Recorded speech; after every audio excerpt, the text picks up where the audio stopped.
రాఘవ్, ధ్రువ్ ఇంకా ఉన్నతి నన్ను నేరస్తుడాలని అనుకుంటున్నారు. వాళ్ళలా అనుకోకుండా మీరు వాళ్ళని ఆపుండాల్సింది కాదు. అసలు నువ్వేం మాట్లాడుతున్నావు రేఖ? నాకు తెలుసు, వాళ్ళిలా నా మీద కోప్పడ్డం, నిందలు మోపడం తప్పే. కానీ అలా చేయటం వల్ల ఒకవేళ వాళ్ళ బాధ తగ్గుతుందంటే అది మంచిదే కదా. మీరు ఉన్నతి చెప్పింది నమ్మలేదు, అందుకు తను చాలా బాధపడింది. ఎన్ని ప్రయత్నాలు చేసినా మనం వాళ్ళకి తోడుగా ఉన్నామని వాళ్ళకి తెలిసేలా మనం ఇప్పుడు చెయ్యాలి. ప్లీజ్ అర్థం చేసుకోండి రాఘవ్. ఉన్నతి తన బిడ్డని పోగొట్టుకుంది, నేను కాదు. రేఖ, నా కళ్ళల్లోకి చూడు. నా కళ్ళల్లో కన్నీటి సముద్రం లేకపోవచ్చు, కానీ నా హృదయం రక్త కన్నీరు కారుస్తోంది ఉన్నీనంత బాధలో చూసి. కానీ ఉన్ని బాధని తగ్గించడానికి నేను నిన్ను బాధ పెట్టలేను, అలానే ఎవ్వరిని బాధ పెట్టలేను కూడా.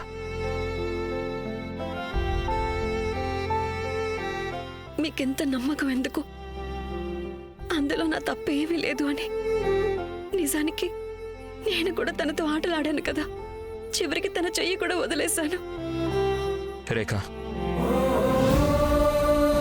నువ్వు కాకుండా ఎవరో ఆ గోడ కదలడం చూసి ఉండకపోవచ్చు, అయినా సరే నేను నిన్ను మాత్రమే నమ్ముతాను. ఎందుకంటే నాకు తెలుసు, నువ్వు ఉన్నీని ధ్రువుని బాధ పెట్టను లేవు, వాళ్ళు బాధపడుతుంటే అసలు చూడను కూడా చూడలేవు.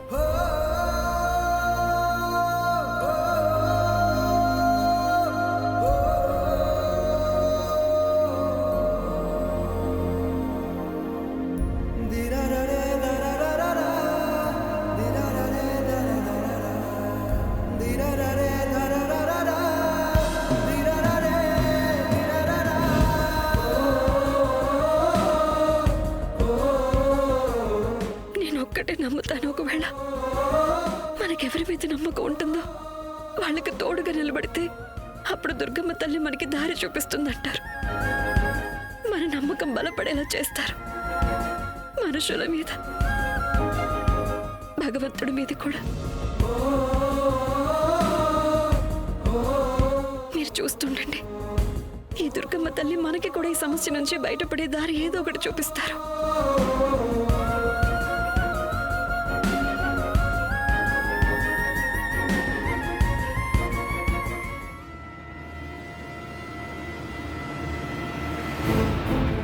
అయితే నేను కూడా నీకు నా బిడ్డనివ్వను.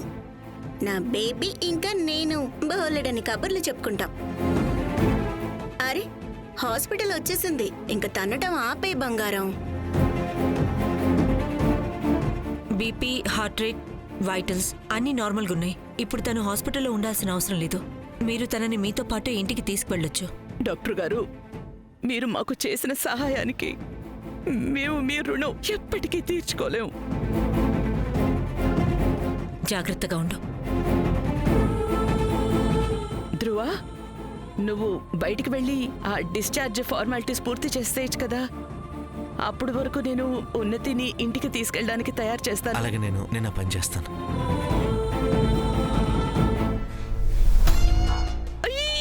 ఉన్నతి బిడ్డ, నువ్వు ఎంత బాగా యాక్ట్ చేసావంటే నాకు ఎలా అనిపించిందంటే నీకు బెస్ట్ యాక్ట్రెస్ ట్రోఫీ ఇవ్వాలని. యాక్చువల్లీ నేను బై బర్త్ యాక్టర్ అత్తయ్య, కానీ అద్భుతం చేసింది మీరత్తయ్య. ఈ ప్లాన్ మొత్తం మీదే కదా. దీనికి రైటర్, ప్రొడ్యూసర్, డైరెక్టర్ మీరే కదా అత్తయ్య. నేను జస్ట్ మీరు చెప్పింది చేశానంతే. కానీ అన్నిటికంటే అద్భుతం ఎప్పుడు జరిగిందంటే, నువ్వు జ్యువెలరీ గురించి ధ్రువ మనసులో ఆ అనుమానాన్ని తీసేసావు చూడు. లేకపోతే ఇంకా ఆ విషయాన్నే పట్టుకుని ఉండేవాళ్ళు. అక్క, నువ్వు చాలా కాలం తర్వాత అక్కని మళ్ళీ పిలిచావు. అండ్ అత్తయ్య, మీ ఆ ఐడియా కూడా చిన్నదేం కాదు. మీరు నాతో చెప్పారు కదా శ్రీమంతం ఫంక్షన్ లో రేఖావతంతో ప్యాచప్ చేసుకోవాలి. అప్పుడు నేను తన దృష్టిలో, అందరి దృష్టిలో గొప్పదాన్ని అయిపోవాలని. మీరు చాలా జీనియస్ అత్తయ్య. చూడమ్మా ఉన్నతి, ఈ మొత్తం విషయంలో నువ్వు వీరేంద్ర కూడా థ్యాంక్ యూ చెప్పాలి. వాడు కూడా ఎంత బాగా సెంటర్ పాయింట్ లో ప్లాన్ చేశాడో అలాగే చేశాడు. అబ్సల్యూట్లీ అత్తయ్య. రేఖావతిన వచ్చినప్పుడు బావ వచ్చి భలే గోడని కదిపేశారు. వీరు బావ టైమింగ్ అయితే సూపర్ సాలిడ్ అత్తయ్య. అలాగే ఆ తర్వాత నువ్వు ఇలా పడిపోయావు చూడు. అమ్మ బాబోయ్, అసలు ఎంత నిజంగా అనిపించిందంటే నిజంగానే కడుపులో ఉన్న బిడ్డ చచ్చిపోయిందేమో అన్నట్టు. అత్తయ్య అలా చేసి తీరాల్సిందేగా. అది అలా చేయకుండా మన ప్లాన్ ఎలా కంప్లీట్ అవుతుంది? అసలైనా నేను అబద్ధాలు చెప్పి చాలా విసిగిపోయాను. అండ్ ఈ స్టూపిడ్ బేబీ బంప్ పెట్టుకుని కూడా. అందుకే అంటారు కదా, ఏది జరిగినా మన మంచికే అని. నాకెంత సంతోషంగా ఉందంటే నా మనసు చెప్తోంది ఈ రోజు వరకు నా అందరి స్టూడెంట్స్ లో నువ్వు ఉత్తమ స్టూడెంట్వి అని. అత్తయ్య, నేను మీకు చాలా రుణపడి ఉంటాను. మీరు లేకపోయి ఉంటే నేను ఇవన్నీ ఎలా చేసేదాన్నో కూడా తెలీదు. Thank you so much. ఇంకా చాలే అమ్మా, ఇంకా నాటకం అయిపోలేదమ్మా. మర్చిపోకు, నువ్వు ఇప్పుడిప్పుడే నీ బిడ్డని పోగొట్టుకున్నావు. కొంచెం బాధగా ఉండాలి, కన్నీళ్లు పెట్టుకుంటూ ఉండాలి. ఎంతవరకు నీకు సింపతి దొరికితే అంత పర్ఫెక్ట్ గా ఉంటుంది. నా పాపో, నా బిడ్డ మంచి బిడ్డ. ఈ గురి మాత్రం సరిగ్గా కుదిరింది. ఉన్నతి ఫేక్ ప్రెగ్నెన్సీ మిస్క్యారేజ్ వల్ల రేఖా ధృవాల మధ్య అగాధం ఇంకా పెరిగిపోయింది.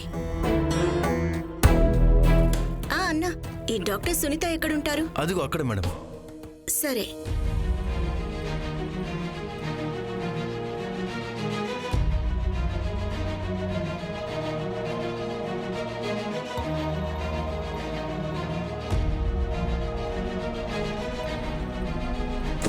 హే సారీ ఐఎమ్ సో సారీ. నిన్నెక్కడో చూశాను నేను.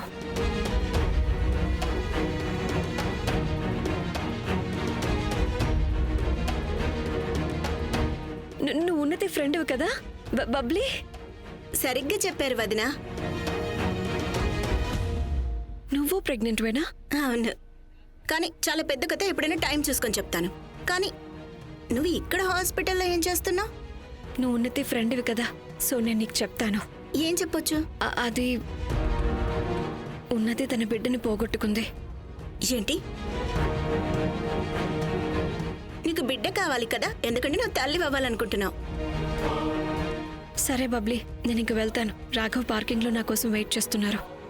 నువ్వు జాగ్రత్తగా ఉండు. రేఖ వదినా, ఆగండి. నేను మీకు ఒక ముఖ్యమైన విషయం చెప్పాలి.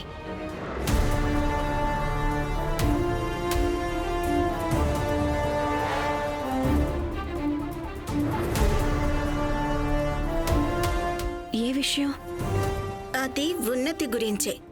ఉన్నతి గురించా? అవును, మీకు తెలుసా, మీ అందరినీ తను. వా, దీన్నే అంటారు దేవుడు కలిపిన జంట అని. మాతో ఉంటూ మాకు చెడు చేయాలనుకుంటున్న ఇద్దరు వ్యక్తులు ఇక్కడ నిలబడి ప్లాన్ చేస్తున్నారు మిగిలిన సంతోషాలు ఎలా దూరం చేయాలని. ధ్రువ్, ఏంటి నువ్వు అనేది? బబ్లీ ఉన్నతికి ఫ్రెండే కదా? అది ఒకప్పుడు. ఒక్క నిమిషం, నువ్వు మాకు ఏం చేసావో ఇంకా చెప్పనే లేదా? లేకపోతే నువ్వు చెప్పే ఉంటావు.